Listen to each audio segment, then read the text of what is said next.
शाम को 6 बजे का कार्यक्रम है और 8:30 बजे की सभा मुंब्रा इलाके में जितेंद्र अवार्ड जी जो एनसीपी शरद पवार गुट के प्रत्याशी हैं उनके लिए प्रचार करेंगे। आम आदमी पार्टी महाराष्ट्र के चुनाव में नहीं लड़ रही है, लेकिन हमारा मकसद है, उद्देश्य है कि आम आदमी पार्टी का एक एक कार्यकर्ता भारतीय जनता पार्टी शिंदे की सरकार को हराने के लिए काम करेगा।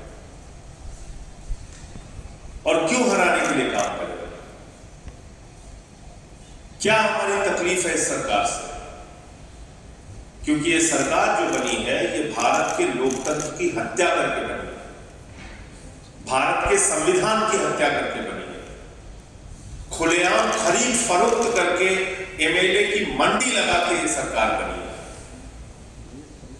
ये शिंदे सरकार ऐसे नहीं बनी, बाला साहब ठाकरे की शिवसेना को तोड़ के बनी है। बाला साहब ठाकरे की शिवसेना की पार्टी का चुनाव चिन्ह तीर कमान चोरी करके एक पार्टी बनी है। इसी तरीके से शरद पवार जी की पार्टी चोरी की गई, उनका चुनाव निशान घड़ी चोरी किया गया, उनके विधायकों के साथ तोड़फोड़ किया गया और खुलेआम हमने विधानसभा में देखा।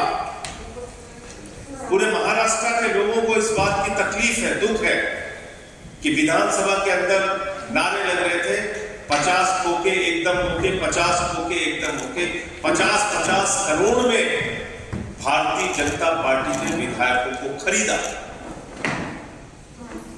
यह आरोप लगे इस सरकार को।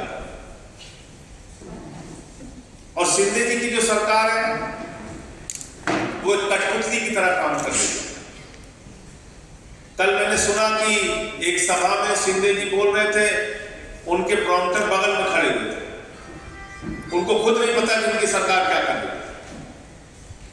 ऐसी कठपुतली सरकार क्या महाराष्ट्र के लोग बर्दाश्त करेंगे? जिन लोगों पर प्रधानमंत्री ने भ्रष्टाचार का आरोप लगाया, बोले अजीत पवार ने 70,000 करोड़ रुपए का सिंचाई घोटाला किया। देवेंद्र फडणवीस कह रहे थे चक्की पिसिंग करेंगे अजीत पवार। फिर बाद में उनके साथ आप मिक्सिंग कर रही हो, इनको पिसिंग कर रहे थे, उनको गले मिला लिया, उनकी पार्टी के साथ सरकार बना लिया।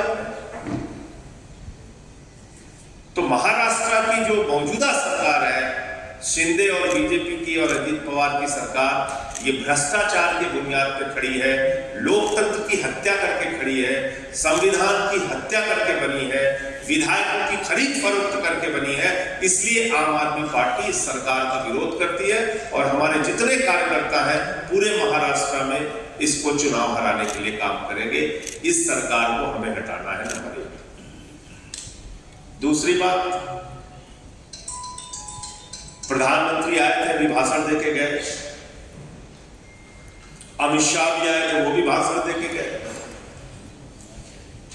आज देश के प्रधानमंत्री नरेंद्र मोदी महाराष्ट्र की जनता के साथ सौतेली मां जैसा व्यवहार कर रहे हैं। और ये बात मैं पूरी जिम्मेदारी से कह रहा हूं। लगभग 2 लाख करोड़ रुपए के प्रोजेक्ट्स महाराष्ट्र से शिफ्ट कर दिए गए गुजरात। टाटा एयरबस का प्रोजेक्ट हो, फैक्सकॉन का प्रोजेक्ट हो, तमाम प्रोजेक्ट यहां से, पुणे से प्रोजेक्ट लेके चले गए, फाइनेंशियल सिटी लेके चले गए। लगभग 2 लाख करोड़ रुपए का प्रोजेक्ट महाराष्ट्र से उठा के गुजरात अपने राज्य लेके चले गए प्रधानमंत्री जी। प्रधानमंत्री जी, आप पूरे देश के प्रधानमंत्री हैं, आप महाराष्ट्र की जनता के साथ सौतेली मां जैसा व्यवहार कर रहे हैं। यहां जितनी विकास की योजनाएं आती हैं आप उठा के अपने राज्य में लेके चले जाते हैं। महाराष्ट्र के लोगों ने आपका क्या बिगाड़ा है? तो भारतीय जनता पार्टी और प्रधानमंत्री नरेंद्र मोदी ने मराठियों के स्वाभिमान को कुचला है, शिवसेना तोड़ी है, शरद पवार की पार्टी तोड़ी है, उद्धव ठाकरे जी की पार्टी को तोड़ा है। विधायकों की खरीद फरोख्त करके सरकार बनाई है और यहां की सारी योजनाओं को उठाकर अपने राज्य में लेके चले गए। ये एक सौतेली मां जैसा व्यवहार महाराष्ट्र की जनता के साथ किया। इसलिए भी हम इस सरकार को, बीजेपी को हराना चाहते हैं। दिल्ली